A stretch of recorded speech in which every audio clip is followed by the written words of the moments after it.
Everyone, welcome back to my channel. দিনটা ছিল সরস্বতী পুজো, তো তার সাথে ভ্যালেন্টাইন্স ডে তো ছিলই, আর সাথে আমার দিদির রিসেপশন ছিল। তো সকাল সকাল উঠেই আমরা ডিজিটাল পুষ্পাঞ্জলি দিয়ে দিলাম। ডিজিটাল কেন বলছি, কারণ বাড়ির সামনে সেরাম কোথাও পুজো হয়নি, ক্লাবে হয়েছিল, বাট ক্লাবে আর যাইনি, বাড়িতেই ইউটিউবে পুষ্পাঞ্জলির মন্ত্র চালিয়ে দিয়েছিলাম। তো তারপরে আমরা তিনজন মিলে পুষ্পাঞ্জলি দিয়ে দিলাম। বোন একটু ছোট্ট করে নিজের মতো করে পুজোর আয়োজন করেছিল, আর ডেকোরেশনটা আমি করে দিয়েছিলাম। চলো তোমাদের একবার দেখিয়ে দিই।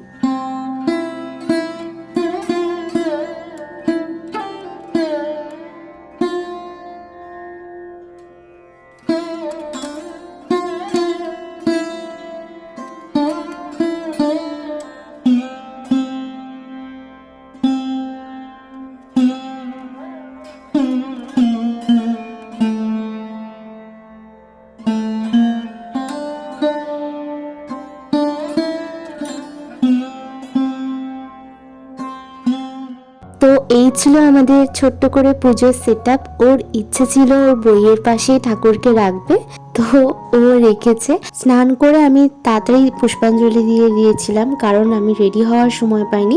তো তারপর একটু রেডি টেডি হয়ে একটু ফটো তুলে নিলাম। আর আমাদের দুপুরের আজকে মেনুতে ছিল পোলাও আর আলুর দম। তারপরে সন্ধ্যেবেলা রেডি হয়ে চলে গেলাম ও বাড়িতে কনে যাত্রী যাওয়ার জন্য। তো আজ দিদির যেহেতু রিসেপশন, আমরা সবাই মিলে বাসে উঠে পড়েছি। আর সবাইয়ের হাতে এই যে তত্ত্ব তো আছেই, আর বাসে প্রচুর হই হুল্লোড় করে আমরা সারা রাস্তাটাই গেছি। বাট একটা দুঃখের বিষয় কি জানো তো, আমার ফোনটাতে কী যে গন্ডগোল হচ্ছিল। আমি বাড়িতে এসে ভিডিওগুলো চেক করলাম, তো দেখলাম পুরোই মিউট ছিল, মানে কোনো সাউন্ডই আসছে না। এনিওয়েজ, আমি তো ভয়েস ওভার দেবই।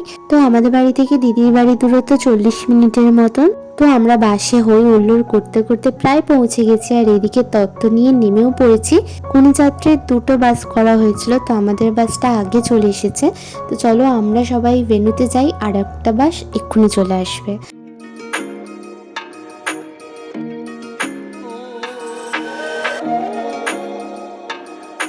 প্রথমে উঠেই আমরা তত্ত্বগুলো রেখে দিয়েছিলাম, আর এই খাটের মধ্যে সুন্দর করে তত্ত্বগুলো সাজিয়ে রাখা হচ্ছিল। চলো দিদির সাথে দেখা করে আসি। আর দিদি এখানে জিজ্ঞেস করছিল যে ওর মা আসেনি, জেঠিমা আসেনি, কারণ পুরো বাড়ি ফাঁকা ছিল। ও একটু ইমোশনাল হয়ে গেছে।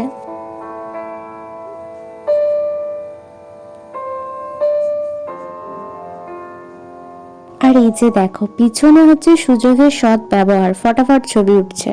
চলো, জিজু এসে গেছে, এবারে আমরাও একটু এখানে ফটোশুট করে নেব, তারপরে চলে যাব থার্ড ফ্লোরে একটু খাওয়া দাওয়া করতে। আর আমাদের জিজুটা না হেভি হয়েছে, এত সুন্দর সবার সাথে ফ্র্যাঙ্কলি কথা বলে, এমনকি বড়দের সাথেও কি সুন্দর ইয়ার্কি মেরে কথা বলছে, মানে আমার তো ভীষণ ভালো লেগেছে। চলো তাড়াতাড়ি স্টলে খাওয়া দাওয়া করে তারপরে মেন কোর্সে বসে যাব, ওখানে গিয়ে দেখা হচ্ছে।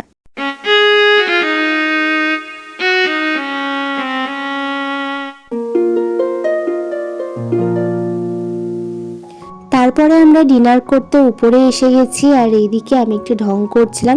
জানো তো, মেনু কার্ডটা দারুণ হয়েছে, তোমাদের সাথে শেয়ার করব। তার আগে মেনুটা শেয়ার করি।